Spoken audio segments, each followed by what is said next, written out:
So if you're here, I'm guessing you've been staring at your pet's blood test results, just completely frustrated. You see that one number, ALK or alkaline phosphatase, and it's just stubbornly high. You've probably tried all the supplements, you've done what you were told, and yet that number just refuses to budge. It's maddening, right? Well, let's get into exactly why that happens and talk about a totally new way to approach it, a structural approach. I mean, it's that one stubborn number, isn't it? The one that makes you wonder, what am I doing wrong? You're giving all these supplements, you're trying so hard to support your pet's liver, but the tests keep telling you it's not working. And look, that's not just frustrating, it's genuinely scary. But I want you to know you're definitely not alone in this.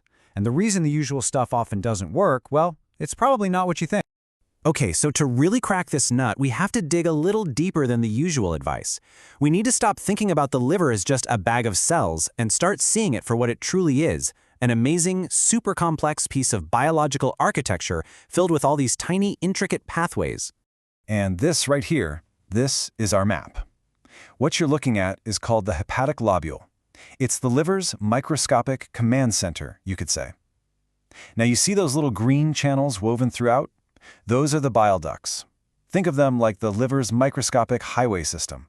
And believe it or not, the answer to that stubborn ALKP number is hidden right there, inside these tiny pathways. All right, so first things first, let's bust a huge myth. We've all heard it. High liver enzymes mean liver cells are dying. And sure, in some sudden acute situations, that can be true. But for the kind of chronic, persistently high ALK we're talking about, the problem is usually something else entirely. It's often less about the cells dying and way more about the pathways getting all clogged up and squeezed shut. And see, right there, that changes everything. If the real problem is a physical blockage, like a traffic jam, it suddenly makes perfect sense why the old solutions don't work. It's a classic case of bringing the wrong tool to the job. Let's break down exactly why. This little chart lays it out perfectly. You've got your conventional supplements over here. Things like silymarin, milk thistle, other antioxidants. And look, they're fantastic at their job, which is to protect the liver cell. They're like bodyguards for the cell. But this other approach, structural therapy, it's not even aiming at the same thing. Its target is totally different. It's not just about protecting the cell, it's about repairing the entire structure, the pathways to get things flowing again. This analogy just nails it, doesn't it? The road is blocked and the pump is broken. Will more nutrients fix the problem? Think about it. If you've got a massive traffic jam on the highway, and the pumps at the gas station are busted, is sending more delivery trucks full of food and supplies going to fix anything? No way! You've got to clear the road and fix the pump first. It's the same idea here. So what exactly is blocking the road and breaking the pump inside the liver? Well, it usually comes down to 3 hidden physical problems that, honestly, most supplements just weren't designed to handle. So let's pull back the curtain and look at the real culprits, one by one. Okay, hidden problem number 1. Cellular swelling. This is a big one. For a bunch of reasons, maybe it's aging or a condition like Cushing's syndrome or just metabolic changes, the liver cells themselves get, well, puffy. They start to fill up with fats or sugars and get engorged. You can literally picture them like little balloons being overinflated. And here's what that actually looks like. It's a huge deal. On the left, you see nice, healthy cells with a wide-open bile duct pathway between them. But on the right, look at that. Those swollen, puffy cells are physically squishing that duct, squeezing it almost completely shut. An antioxidant can't fix that. That's a plumbing problem. The flow is physically blocked. All right, problem number 2 happens inside the pipes themselves. The bile. Now, bile is supposed to be thin and flowy, right? But sometimes it turns into this thick, sticky sludge. It's gross, I know, and this sludge just clogs up the works, creating a nasty clog in all those microscopic pipes. The technical term for this is bile stasis. And as you can see in this diagram, when that thick, sludgy bile can't move, it creates a backup, a traffic jam. This backup creates actual physical pressure pushing back against the liver cells. Now here's the key, this is so important. It's that back pressure that signals the cells to release ALKP into the blood. So the high number you're seeing, it's not a cry for help because the cell is dying, it's a symptom of the pressure build. And that brings us to hidden problem number 3. This one's a little more subtle, but it's about the pump itself breaking down. So over time, things like cholesterol can build up in the membrane of the liver cell, making it stiff and rigid instead of flexible.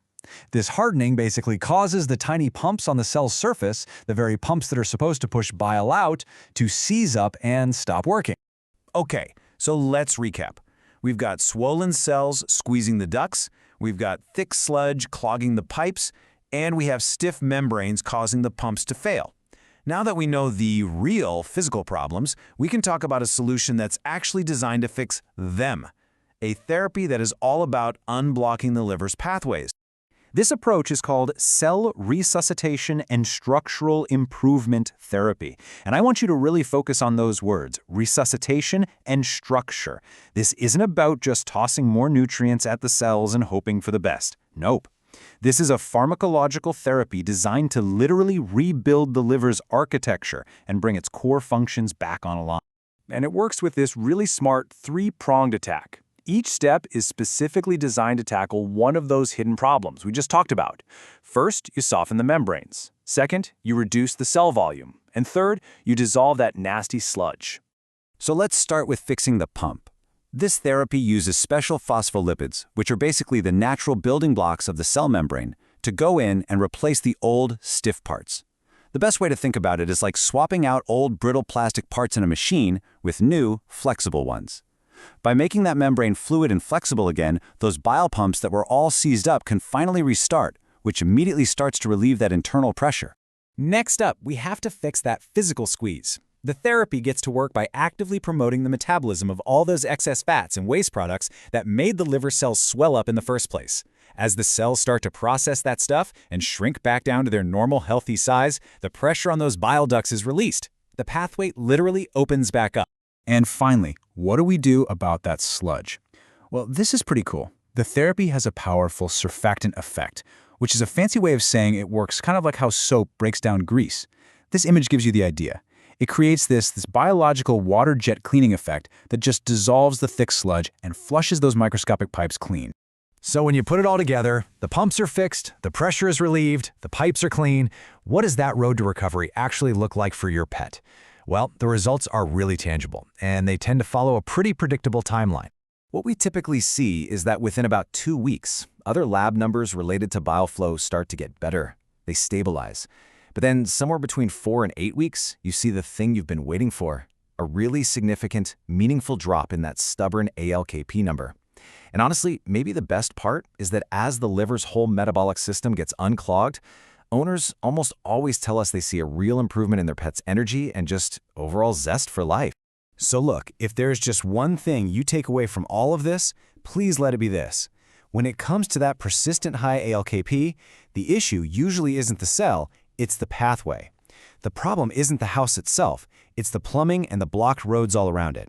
And that really leads us to the big question, doesn't it? If we know the very architecture of the liver is what's failing, isn't it time to shift our whole focus? Maybe it's time we started treating the building itself and not just trying to protect the person living inside.